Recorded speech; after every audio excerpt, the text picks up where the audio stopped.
Hello?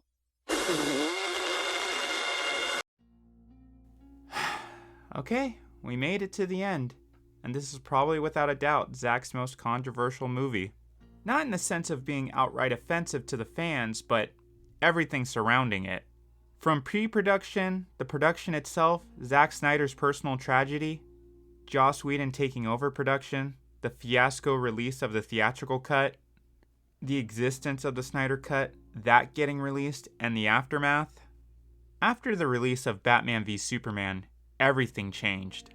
Production on Justice League started immediately after the release of BVS, and Snyder had to deal with a lot of interference. Punch it up with a couple of jokes, tighten up to make it under 2 hours. Snyder then went through a personal tragedy and literally tried to work through it, but ultimately, he had to step down. Then came in Joss Whedon, which seemed like a good idea, but things truly went to shit with an almost entire rewrite, followed by reshoots, a short turnaround of 6 months in CGI work, drama with Whedon and the cast.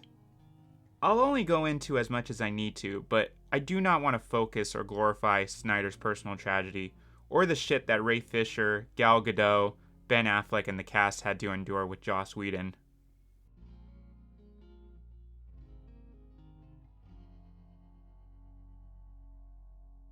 Fandoms can be such a beautiful, precious thing.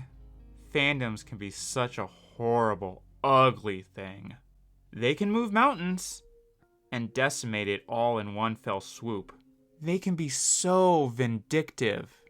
I can tell you, as someone that's a marshmallow, a big fan of Veronica Mars, that is one of my all-time favorite TV shows. I was yearning for that goddamn movie, and when that opportunity came, you bet your sweet bippy I threw money at that campaign. We got the movie, it was great, it was everything the fans wanted. For me, it wasn't enough. The movie is completely fan service. Understandably, they are the reason the movie happened at all, but I wanted it to show why the original TV series was so special. Fortunately, the show got renewed traction years down the line, so much so Hulu picked it up for a 4th season. Boy, let me tell you, I loved it. It was everything I was hoping the movie would have been. It rivaled the first season for being the best in the series. Ain't it always the way? I am very much in the minority. Fans outright rejected it simply because of the last 10 minutes in the last episode that pissed off the entire fan base. I will admit, I was heartbroken too, but that's storytelling. Was it a little sloppy? Sure, but I understand the decision, and I didn't retroactively hate the entire season because of it.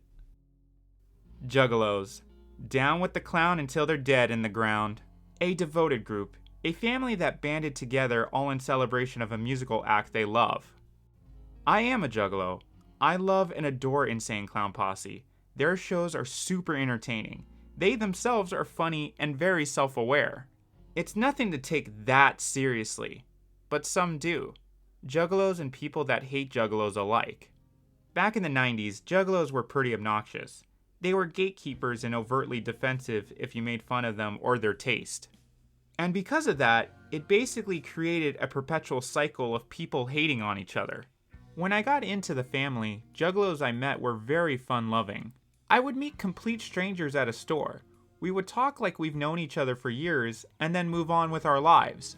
It was unlike anything I've ever experienced before. I would also deal with people that were looking to provoke me. They would get into my face and love to tell me how much they hate Juggalos or ICP. Anything to poke the bear and see if I would act as trashy as they anticipated, just so they could feel validated. But I never did. This brings me to the Snyder Squad. There is a lot to admire there. The devotion and dedication to this man's work, to reach this goal, to have this man's vision out into the world, which a lot of people denied existed, and constantly speculated how it could never happen. But it did. You can't take that away from them. Now, that isn't to say that the fanbase is some misunderstood lot that fought for an artistic vision. Unfortunately, like any fanbase, there's some extreme toxicity. Similar to Juggalos, the Snyder fans can be defensive. Any crack or criticism thrown at Snyder, they are immediately ready to go a few rounds on social media. On one hand, I do understand that Snyder gets a lot of unnecessary flack. People make very unfair and unfounded criticisms towards his work and have that reflect on him as a person, which is not okay. But if someone's going to make a harmless joke that has nothing to do with him as a person, it is nothing to get rabid about. Even for someone like myself who loves Snyder and believed that his cut existed, I never wanted to participate in that manner. Sure, I would get defensive when there was unfair criticism thrown at him, but I would never get mad because someone made a joke about how dark his films are. That's at a point of losing self-awareness. There are a lot of things I love. People I'm a major fan of, and I could be pretty outward, even outright annoying about it. Notably, Margot Robbie and Maynard James Keenan. Whenever Margot has a new movie coming out, I'm like a kid, and I treat it like an event, watch it multiple times in the theater. I read and watch every interview I can consume from her. With Maynard, I spend weeks, maybe even months, obsessing every new music that he drops. But the key thing I want to note is, I always try to have a sense of self-awareness, and not take them, or myself, too seriously. Because once I lose sight of that, it borderlines into being creepy, and flat out unhinged.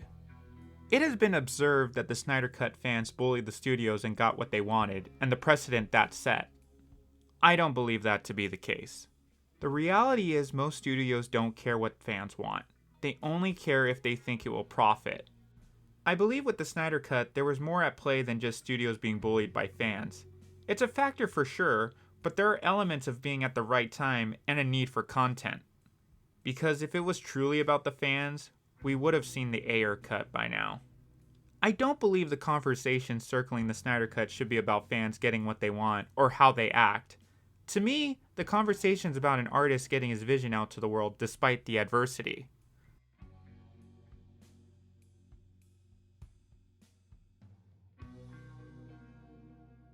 When I was first scripting this, one of my first notes was that this was Zack Snyder's least controversial film. I realized later how absurd that was, but to be fair, initially I was thinking in terms of the content of the film itself. Because the film itself is not too controversial. Critically speaking, it's the most favorable out of the trilogy. Why exactly was this one so favorable comparatively to the other two? I sometimes think it was the sheer fact that it was real, that it exists, that it was the accolades Snyder deserved for actually making a film that was better than what the studio was putting out. But it also may be because, as I echoed earlier, his least controversial of the three. It doesn't really have any spicy takes on these characters. Wonder Woman, The Flash, Cyborg, Aquaman, I say this lovingly, but these characters are not as beholden to an audience compared to Batman and Superman. Not to say those fans aren't out there, but it isn't a huge outcry compared to Batman killing people and Superman's destructive nature. Wonder Woman, God, I love her. She's the reason I stuck with reading comic books, and I, like many fans with many characters, have a specific idea of who she is. To me, she's the character that completes the trinity of Batman and Superman. She is the best of both of them. She has a good, nurturing soul, but is willing to cross the line when need be. As much as she advocates for peace, she is a warrior, and that duality speaks to me a lot. Unfortunately, with a character like Wonder Woman, particularly in the comics, the way people interpret her gets muddy, either leaning one way or the other, either as the badass warrior or the peaceful advocate. To me, she's about that balance. Snyder does lean towards the badass warrior, but the DCEU at large showcases that balance I was talking about. Snyder, to his credit, could have really leaned into exploiting her as the sexy badass, but instead he knows where to point the camera. Yeah. The Flash is a character that is very sentimental to me. He is the reason I got back into comics after an extensive break. I love how complicated and goofy his lore can be. There's something genuinely beautiful and earnest that makes it only unique to comic books. When I think about The Flash, I think about legacy. There has been 4 characters that have had the moniker of The Flash. Jay Garrick, the original of the 1940s. Barry Allen, the one we all know, and the one in this movie and the TV show, was The Flash from the 1950s all the way to the mid-80s. And then came back in 2008 and onward. Then we have my personal favorite, Wally West. He was the sidekick of Barry Allen, and when Barry died, he became the Flash for a solid 20 years. This is a character that makes the Flash special to me. He was a guy who had a rough upbringing and grew up loving the Flash. One day, he finds out his Uncle Barry was actually his hero, and gets to live the dream of not only working with him, but taking the mantle. The idea of a dreamer reaching heights of wish fulfillment, that speaks to me on a fundamental level. Finally, we have Bart Allen, who became the fourth Flash for about a year before Barry Allen came back to the comics. Still worth noting, as he was the young buck who had to literally grow up fast, but still had childlike personality traits. Barry Allen in the Justice League in many respects is like an amalgamation of these characters rolled into one. I can't say for sure if that was the intent, but when I look at this version of the character, I see aspects of Barry. I see aspects of Wally.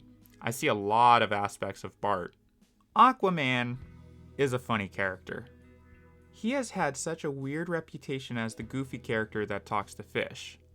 Like, yes, technically he can communicate with fish, but he also has enhanced strength, can command the sea. Honestly, somebody should retcon some waterbending because, god damn, mirror bloodbending Steppenwolf? Woo! I want to say from the 90s onward, there's been a huge push to make Aquaman badass, or at least taken more seriously. He had long hair like a metalhead, got his hand cut off and replaced it with a harpoon. He became jaded, cynical, and a bit callous. It was funny to cast Jason Momoa, because he can easily embody a lot of those elements just by his physicality. He has his own little flair of being a bro, not in an insulting way, but there is an element that you get this idea of who he is by how he carries himself. Drinking whiskey, walking all sexy to Nick Cave, his mannerisms. A man. Finally, there's Cyborg, who was originally on the Teen Titans. A lot of audiences, notably kids, remember him as the funny character that says, "Booyah!"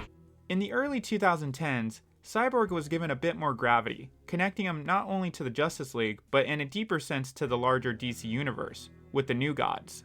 Initially, he was a character who was put together after a tragic incident that made him half man and half machine. However, things have changed to where the technology is a lot more cosmic. That's putting it lightly, but it does put him in the center of things, which Snyder takes full advantage of, to the point of incorporating Ray Fisher, the actor portraying the character, to be involved in developing Cyborg. Taking this character's pathos and builds upon it. It's some of the best stuff in the film. I honestly lose it at this scene when he sees a woman struggling financially trying to help provide for her kid and gets evicted. And he hacks the system to put money into her account. Full transparency, I cry every time I watch this scene. This character embodies and distills a lot of what this trilogy is about. Cyborg is a character who is broken and proclaims, "Fuck the world." And by the end becomes actively involved to save it, in turn accepting himself. I'm not broken. It's astounding, to be honest. I'll get to it down the line, but the fact that the film is 4 hours long, like, yes, it's indulgent, but I think when a lot of it is devoted to Cyborg as a character, who's not only the heart of the film, but again, this succinct distillation of what Snyder was exploring with the superhero mythos, it's quite elegant. I believe, ultimately, this film is well regarded is because it's the payoff that people were not seeing starting from Man of Steel. Man of Steel and Batman v Superman, to me, are the growing pains of being a superhero in a brutal, cynical world. Justice League is the payoff of why the world can be worth saving. All these characters in some respect are disconnected. They're trying to find reason. Batman finds reason because of Superman's selfless sacrifice.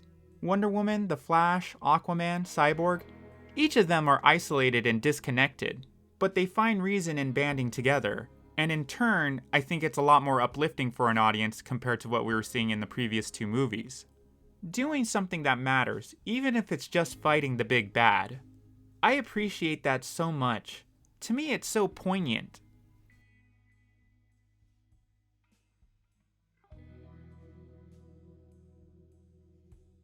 This one is a bit tough to dive into. On a personal note, I grew up loving Joss Whedon. He was legitimately one of my heroes. I couldn't imagine 10 years ago that I would be making something like this and now have a general disdain for him. With that said, his work is still very important to me. Angel and Buffy are deeply influential to me and I can't just scrub that away. When Snyder left the project and Whedon came in to take over, I thought it was a dream come true. Like two respectable artists helping each other out. The naive kid in me thought that maybe, just maybe their two styles could complement each other. After the backlash of Batman v Superman, WB got very handsy with their projects, including Snyder in the production of Justice League.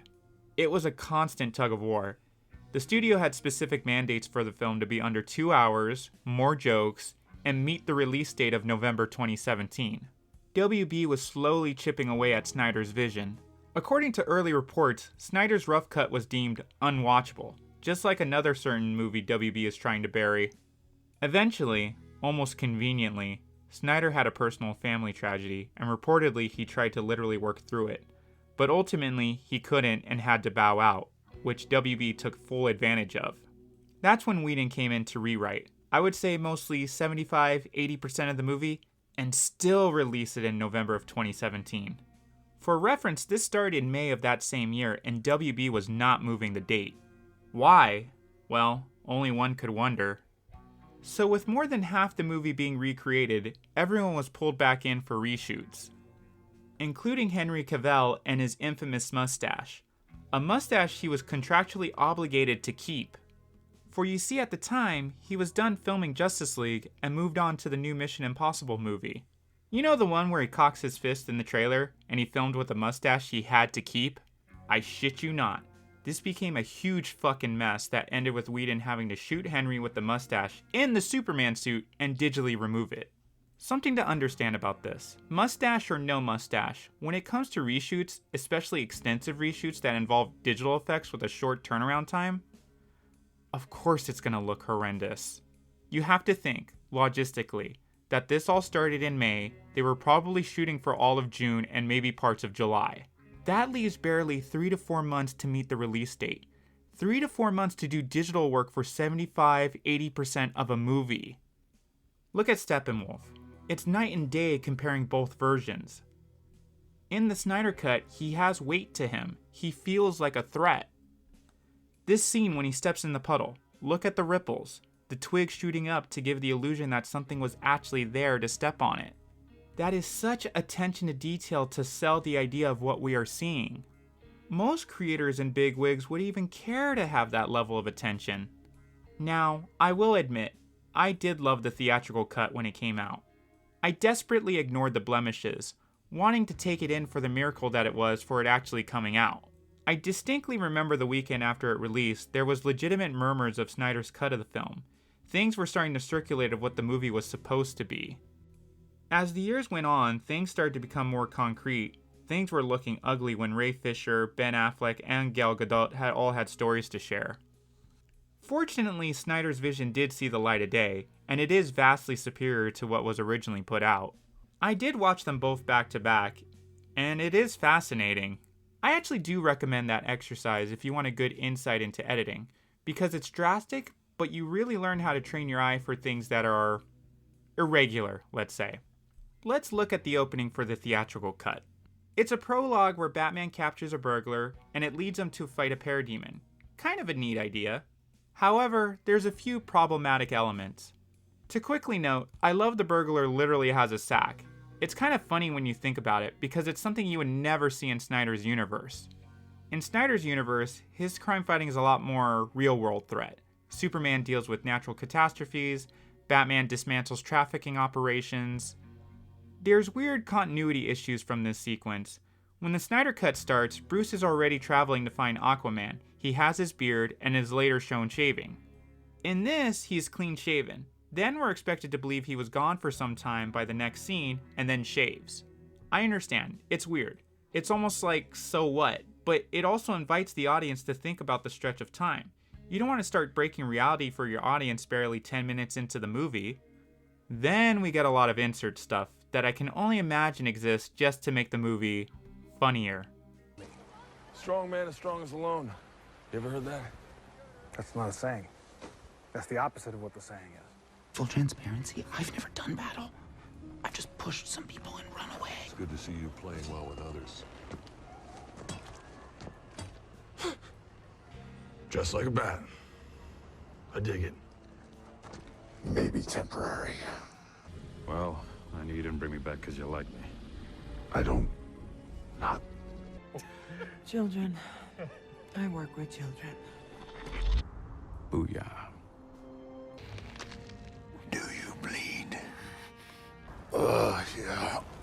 Something is definitely bleeding.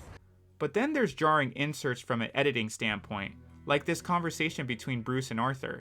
Between both versions, there's just this unnatural feeling in the theatrical cut. When it came to the characters, Whedon remolded them into how he saw them. The Flash being an example that I suspect is his infamous self-insert character.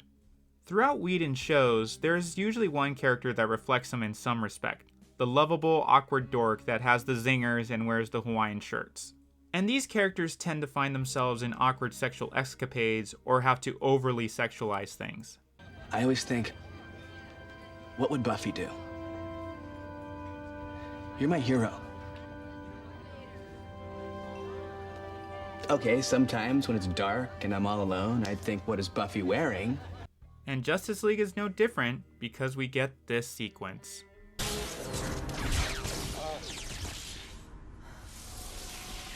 There's a lot to unpack here. First and foremost, why? Why did he feel the need for a reshoot to insert this segment? Now notice, Gal's head is turned away from the camera.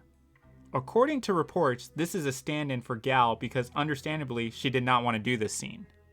And her career was threatened over this reshoot of an immature gag. It's even weirder because Wonder Woman becomes a focal point of affection for these characters. Oof. You're gorgeous. Fierce and strong and I know we went to war with the Amazons, but that was before my time. Granted, there's a little bit of that in Snyder's cut as well, but I don't think it compares when Barry's fumbling over his name as opposed to landing face first onto her chest. And it's a recycled bit from Age of Ultron. It's just weird that it was something he felt he needed to include, and again, his ego wouldn't allow it to be denied when an actress wouldn't consent to it. But it does speak volumes of Whedon as a whole and what we can imagine this project was like at the end of the day. Speaking of recycling, then there's the team dynamic. In Snyder's cut, they're treated like the Seven Samurai, a small group of warriors that face the overwhelming odds. There isn't necessarily a leader, per se, it's a group effort, which is a nice contrast compared to what's in the Avengers. In the theatrical cut, it focuses a lot on Batman being a dick and provokes Wonder Woman to lead the team. And of course, the team can't work together. They bicker, they fight, they manipulate each other for motivation, blah blah blah. It's the same exact thing we've seen in the Avengers. I do understand that when writing a team, especially a team of superheroes, what do you have them do? But Snyder had that figured out. There was a roadmap. In the final conflict, the entire team has a purpose of what they're going to do. But for some reason, Whedon wants to do something different and adds in people to save, including a random Russian family. The initial idea was that Steppenwolf creates his bad guy lair in an isolated, contaminated area. As mentioned, the team all has a role to play for the final conflict. In the theatrical cut, the idea is roughly the same, except there's people to save. The Flash and Superman act as crowd control. The funny thing is, the only civilians we see are the Russian family, but we assume there's more people, otherwise Superman is rescuing in an abandoned apartment. That's just scratching the surface of the drastic differences between both cuts. Regrettably, there's a lot of character work that was gutted, if anything flat out thrown away. Notably Cyborg and Steppenwolf, which in my opinion was detrimental to the story as a whole. I will say, there is one moment in the theatrical cut I like a lot. Save one. What? Save one person. Which one? Don't talk, don't fight. Get in, get one out. And then? You'll know. That's such a nice mentor-like moment for Batman that I actually appreciate. But I sometimes wonder, if Whedon actually took advantage of the material he had, what would that 2-hour version look like? Thankfully, everything worked out for the better to at least get the true vision Snyder intended. An unapologetic 4-hour cut of the film that wouldn't have existed otherwise.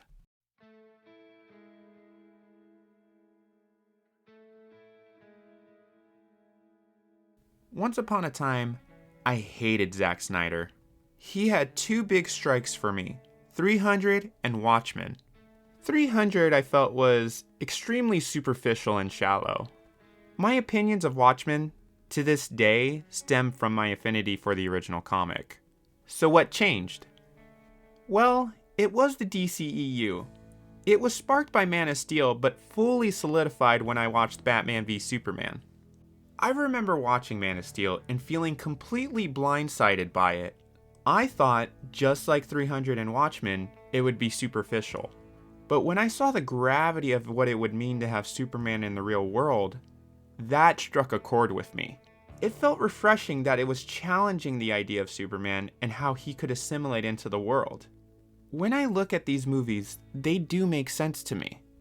I admire the ambition behind them, the audacity to try to do something different than what Marvel was doing. But I do think a lot of people, like me when I was younger, were not willing to give Snyder any credit. For the record, I have since gone back to revisit 300 and Watchmen. 300 I appreciated greatly than when I first saw it. Whether it was Man of Steel or my reevaluation of 300, I do wonder what it is about his work that grabbed me. I think personally, at the end of the day, I was selling him short, because looking at his work, it is easy to dismiss him. With 300 especially being so over the top and dramatic and stylish, it was almost like the most stereotypical movie of the 2000s. But at that same time, I was obsessed with Sin City, which shares a lot of traits with 300, so what the hell? Maybe it was presentation. Maybe it was the genre.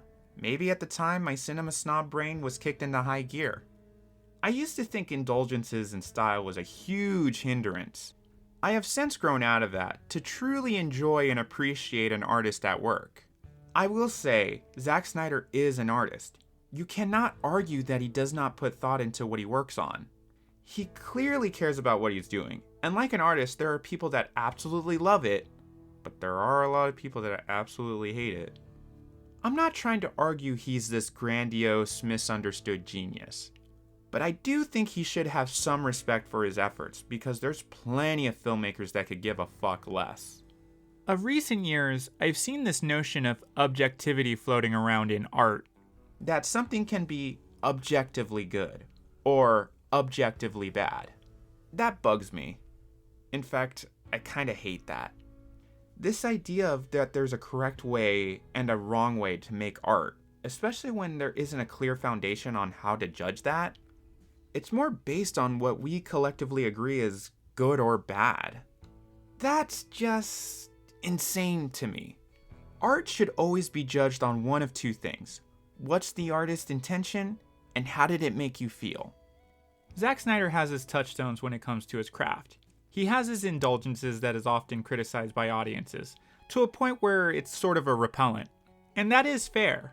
But I do think it's flawed to think he's a bad filmmaker simply because of his sensibilities. It may not be for you. That's fine. But it doesn't take away that the man can competently get a crew together to make a motion picture. There are more to movies than just judging it based on our collective standards of what's objectively good or objectively bad. Look at Terrifier. That is a horror series that isn't concerned about plot, characters, or story. The mission statement is practical effects and blood work. It harkens back to the 80s when practical effects reigned supreme, similar to the Hatchet series in the 2010s. I do enjoy Terrifier. Outside from its mission statement, I find Art the Clown compelling to watch in that deeply demented kind of way that Victor Crowley or Jason Voorhees are not.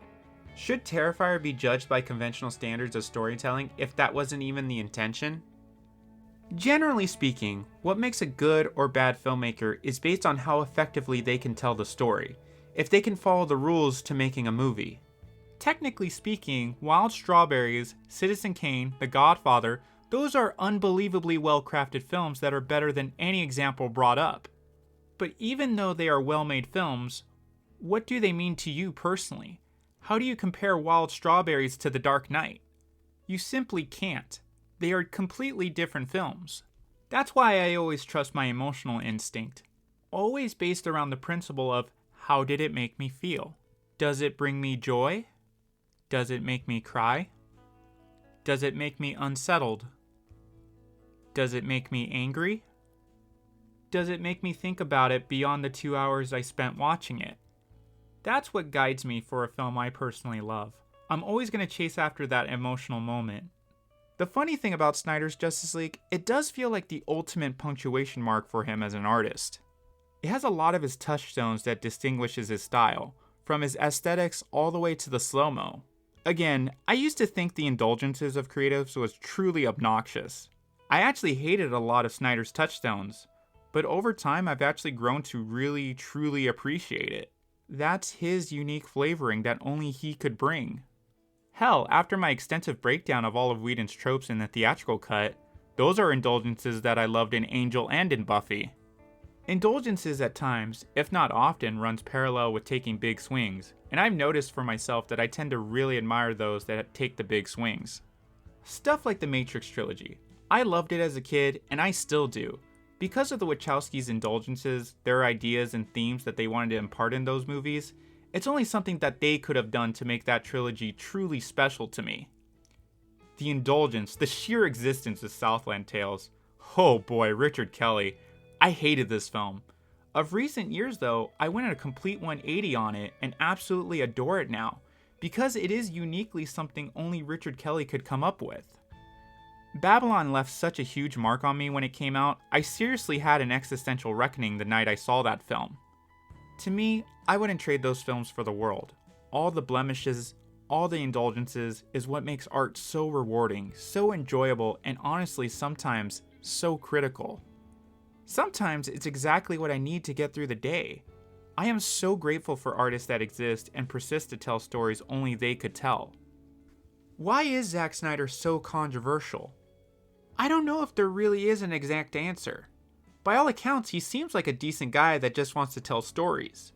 The unfortunate part, it is for an audience who are extremely defensive and overly protective.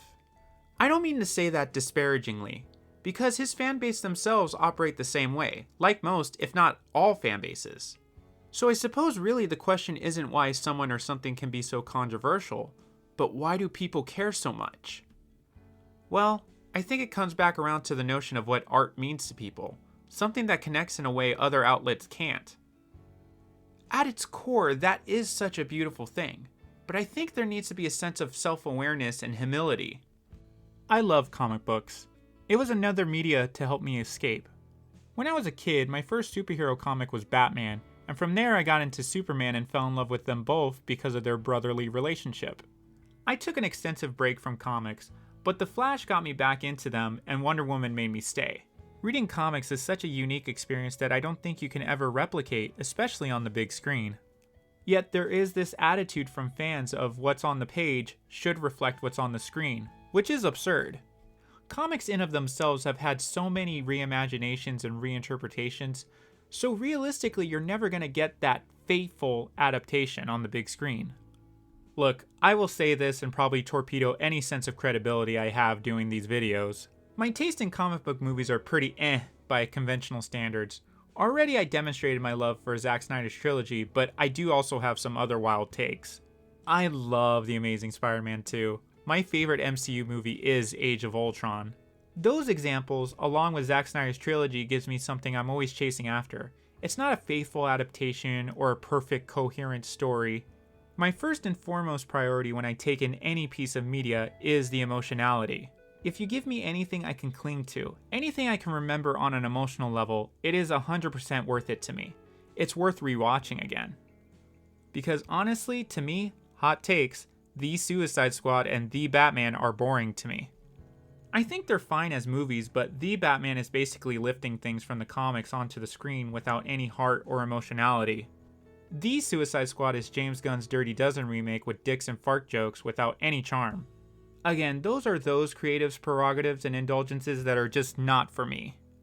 But to rub salt in the wound, I will watch The Amazing Spider-Man 2 100 times over The Batman or The Suicide Squad any day of the week, just so I could get to moments like this. What's your name? Jorge.